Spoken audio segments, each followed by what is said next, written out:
Sweden کی طرف جہاں کی حکومت نے بہت سارے امیگرینٹس کو ڈی پورٹ کرنے کا جو معاملہ ہے وہ شروع کیا ہوا ہے، کئی لوگوں کو وہاں سے ڈی پورٹ کیا گیا ہے، اور دوسری طرف بہت سارے پاکستانی ایسے ہیں جو کہ سویڈن جا رہے ہیں، کچھ جعلی ایجنٹس ہیں جو کہ سامنے آئے ہیں اور ان جعلی ایجنٹس کی مدد سے پاکستانی کچھ وہاں پہنچے ہیں اور انہیں بڑے مسائل کا سامنا ہوا ہے۔ ہمارے ساتھ موجود ہیں ہمارے نمائندے زبیر حسین صاحب، ان سے ہم بات کرتے ہیں، اس حوالے سے تفصیل جانتے ہیں۔ السلام علیکم زبیر، بہت شکریہ آپ کا، پروگرام کے لیے آپ نے وقت نکالا۔ سب سے پہلے میں جاننا چاہوں گا کہ اگر آپ ہمیں تھوڑا سا بتا سکیں کہ ویسے تو امریکہ میں بھی، یورپی ممالک میں بھی یہ پوری ایک مہم چلی ہوئی ہے کہ لوگوں کو ڈیپورٹ کیا جا رہا ہے، امیگرینٹس کو، تو سویڈن میں کیا معاملات ہیں، کہ کتنے جو ہے وہ ڈیپورٹیشنز ہوئے ہیں اور امیگرینٹس کے حوالے سے کیا سلوک ہو رہا ہے وہاں پر؟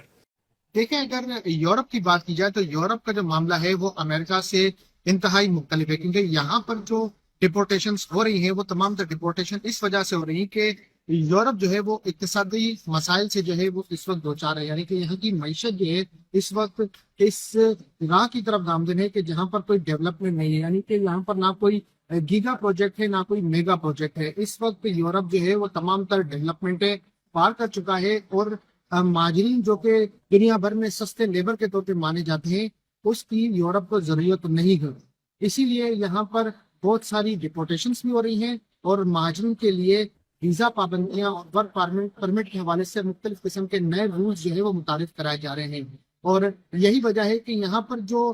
پاکستانی یا مختلف قسم کے جو مہاجرین دیگر ممالک سے آئے ہوئے ہیں، ان کا پرابلم سب سے بڑا یہ ہے کہ یہاں پر ان کو یا تو سیلری کی ریکوائرمنٹ جو ہے اس کو میٹ اپ کرنا مشکل ہو جاتا ہے، یا پھر جو ہے ان کے جو پرماننٹ ہوتے ہیں ان کو روک کے صرف اور صرف ان کو ویزا کے ایکسٹینشن مل رہے ہیں۔ ابھی آپ کو یہ بتانا یہاں پر ضروری سمجھوں گا میں، چونکہ اس وقت یورپ سے تمام تک انویسٹمنٹ اٹھ کے ان ممالک کی طرف جاری ہے کہ جہاں پر نئے پروجیکٹس آ رہے ہیں یا وہ ملک جو ہے اپنے آپ کو ڈیولپ کرنا چاہ رہے ہیں۔ خصوصاً یہاں پر میں بات کروں گا سعودی عرب کی، تو ان ممالک کے اندر یہاں سے یورپ سے انویسٹمنٹ چھوٹ کے یہاں کے بینک جو ہے وہ یورپ کے وہ بھی اپنی برانچز جو ہے سعودی عرب اور دبئی جیسے ملکوں میں کھول رہے ہیں، کیونکہ سعودی عرب جو ہے وہ 2030 کے پروجیکٹ پہ کام کر رہا ہے، تو وہاں پر اقتصادی حالات دنیا کے دیگر ملکوں سے جو ہے وہ زیادہ بہتر ہیں، کیونکہ وہ اپنی اکنامی کا انحصار تیل سے ہٹا کر اب ٹورزم کی طرف بھی لانا چاہتے ہیں اور 2030 کے پروجیکٹ پہ کام کر رہے ہیں۔ اچھا، کوئی ڈیٹا کمپائل کیا گیا ہے جس سے پتہ چل سکے کہ 2025 کے آغاز سے لے کر اب تک سویڈن سے کتنے لوگوں کو ڈیپورٹ کیا گیا ہے؟ دیکھیں، یہ کہنا کہ 2025 میں کتنے لوگ جو ہے وہ یورپ سے یا سویڈن سے ڈپورٹ ہوئے ہیں وہ تھوڑا مشکل ہے، کیونکہ 2025 کے اب تک رپورٹ جو ہے وہ یورو اسٹیٹ نے جاری نہیں کی۔ سال کے اختتام پر یہ رپورٹ جاری ہوتی ہے، اور یورو اسٹیٹ نے جو سال 2024 کی رپورٹ شائع کی ہے اس کے مطابق 4,54,380 کے قریب مہاجرین جو ہے ان کو ملک بدر کرنے کا فیصلہ لیا گیا، جس میں سے 1,19,155 مہاجرین کو فقط ملک بدر کیا جا سکا۔ دوسری جانب اگر سویڈن کی بات کریں تو سویڈن نے تقریباً 8,400 لوگوں کو ملک سے ڈپورٹ کیا، اور جو لوگ خود سے یا رضاکارانہ طور پر ملک چھوڑ کے گئے ان کی تعداد تقریباً 7,800 کے قریب ہے۔ اچھا، اس بارے میں بھی بتائیے گا کہ ایک طرف لوگوں کو ڈیپورٹ کیا جا رہا ہے سویڈن سے، اور دوسری طرف پاکستانی ہیں جو کہ سویڈن کا رخ کر رہے ہیں۔ دیکھیں، مہاجرین کا یہ ہے کہ مہاجرین اس وقت نہ صرف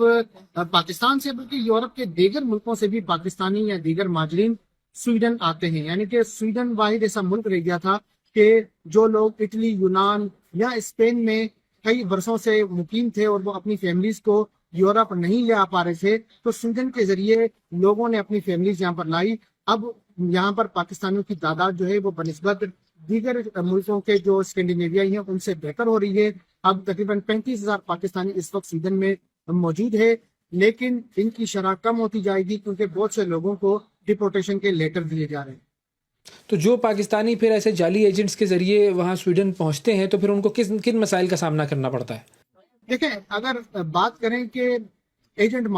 مافیا صرف پاکستان میں ہی نہیں بلکہ مقامی طور پر بھی ایجنٹ مافیا متحرک ہے۔ لوگوں نے اپنی ٹریول ایجنسی کے طور پہ جو ہے نا وہ کام کیے ہوئے، یا اسٹوڈنٹ کنسلٹنگ کے نام پر کوئی جو ہے وہ اپنی دکانیں کھولی ہوئی ہیں، اور لوگوں کو موٹیویٹ کرتے ہیں کہ چلو سویڈن چلو، یورپ کا کوئی بھی نام لیتے ہیں، کیا اٹلی چلو، اسپین چلو، لیکن یہاں پر حالات موافق نہیں ہے کہ جو ہے ہم یہ کہہ سکیں کہ لوگوں کو جو ہے زیرو سے یورپ میں اسٹارٹ کر کے آگے کوئی ترقی مل سکے۔ اب پہلے جیسے حالات نہیں رہے، تو یہ جو ایجنٹ مافیا ہے یہ لوگوں کو گمراہ کر رہی ہے اور لوگ یہاں پر آ کے بہت زیادہ مسائل کا شکار ہوتے ہیں کیونکہ یہاں پر آمدنی کے ساتھ ساتھ آپ کو بہت زیادہ ٹیکسز بھی پے کرنے پڑتے ہیں. اور فائنلی سویڈن کی جو حکومت ہے اس کی طرف سے ان معاملات کے روک تھام کے لیے کیا کیا جا رہا ہے؟ لیکن سویڈن حکومت ہو یا پھر یورپی یونین، تمام تر ملکوں کی جانب سے جو ہے وہ مشترکہ اقدامات کیے جا رہے ہیں. یورپ کی جو اگر بات کی جائے، اٹلی نے